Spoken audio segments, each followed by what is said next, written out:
Hello everyone, my name is Maya West, and today I'm covering barrier or obstacle number 4 in our leadership path. And in past sessions, I've covered kind of the summary of all 6, and then each of these kind of gets in depth a little bit more on what the meat of the obstacle or barrier is to our leadership path. And of course, it goes without saying that if we learn enough about these obstacles or barriers, then they actually become the tools for how to overcome them. So today is conflict avoidance, one of my favorite topics.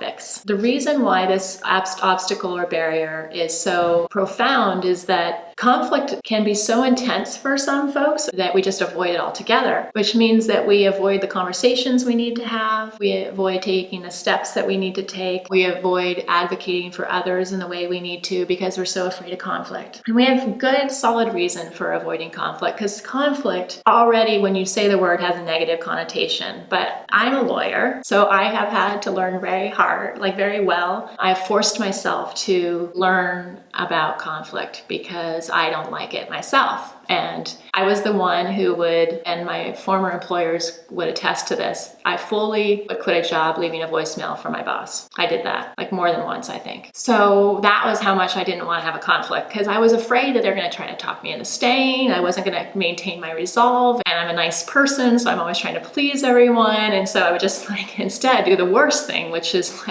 quit a job with a voicemail message, right? Or a note, it's really funny. I mean, of course that wasn't, now I'm a professional, I know better, but back in my early years, I totally did that. So I'm sharing this because each of these conflicts or barriers are ones that I have worked on and will continue to work on myself. So how do we handle conflict is really, really important. One of the key principles of leading a company, leading your life, leading your family, leading your nonprofit is knowing how to do confrontation and conflict resolution. And these skills are not new. These have been around since the beginning of time, but women in particular, but men too, don't do this. And we talked about before the amygdala hijack, the fight, flight, or freeze. Conflict avoidance kind of comes out of that a little bit, and so we have to have hard skills to get there. One of the ways that this becomes a barrier is that when we avoid having those hard conversations, when we avoid what our gut feeling is telling us, when we don't think our voice matters, that we shouldn't speak up, or that we have unclear boundaries because we're so afraid of conflict that we just let people walk all over us, those things deeply, deeply impact our ability to go on our path that we're supposed to go on. Because one of the obstacles to that path, when we talked about the wrong advocates before, once we've identified those wrong advocates, what are we going to do about them? We have to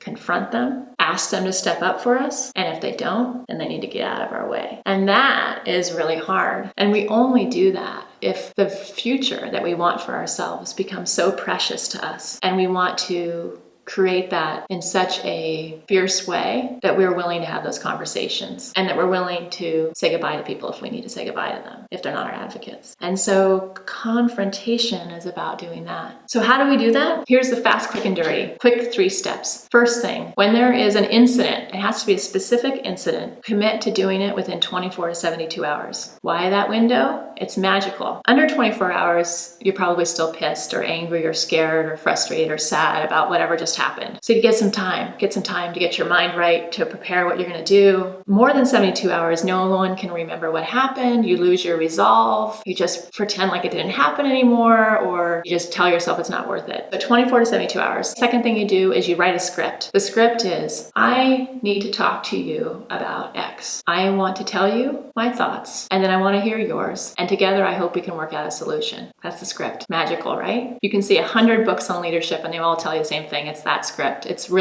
good, and it lasts because it works. And then you actually have the meeting, and you do that work, and you tell that person what you need to tell them, and then you listen to their response. And what you're listening for is, will this person become my advocate or not? And if they're not, then you know what to do. You need to move them out of your way so you can find someone that will be. Does that sound really harsh? For sure. But one thing that I have really, really, really come to is that life is short. And if there's something that you want for yourself in this lifetime, it is worth worth fighting for. And the only one truly that is going to fight for it is you. You are your advocate. You want some people along the way to help you, and you want good advocates, but you are your greatest advocate. You are both your nurturer and your protector. You are the one that's got to make sure that you eat enough, sleep enough, take care of yourself enough, and you're the one that needs to fight for yourself, to carry your warrior shield and to fight and get people out of the way that are not there for your benefit. And so when we have these confrontations, we can only have them if we have the strength of that vision of ourselves, of what we need for our future, and we're willing to fight for that. And that's when the confrontations work. And I can tell you that they do.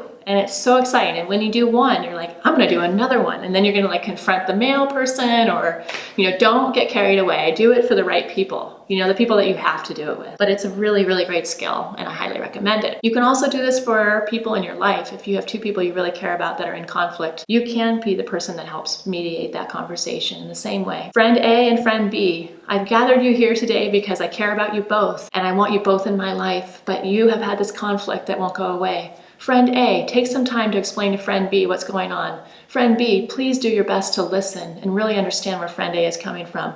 And then we will switch roles. And then together we'll come up with a solution.